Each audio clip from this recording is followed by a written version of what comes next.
अस्सलाम वालेकुम रहमतुल्लाहि बरकातहू। अल्हम्दुलिल्लाह, शेख मोबाइल की तरफ से आज 21वां ड्रॉ होने जा रहा है, जो वीकली ड्रॉ है। दर अठवाडिये की इस दिसंबर के अंदर दूसरा वीकली ड्रॉ आज होने जा रहा है। और इस स्कीम के दिन के अंदर जो कस्टमर ने MNP किए हैं वो तमाम के तमाम रिचार्ज वाले अथवा रिचार्ज बिना के कस्टमर, तमाम कस्टमरों को शेख मोबाइल की तरफ से और शेख ब्रदर्स की तरफ से गुड लक।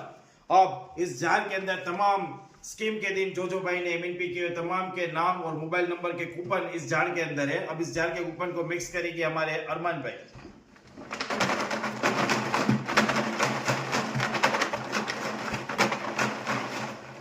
अब इसमें से कोई भी एक लकी कूपन निकालने में आएगा, जिसको शेख मोबाइल की तरफ से 600 रुपए का माल, 350 रुपए की नेक बैंड और 250 रुपए का चार्जर शेख मोबाइल की तरफ से फ्री में देने में आएगा।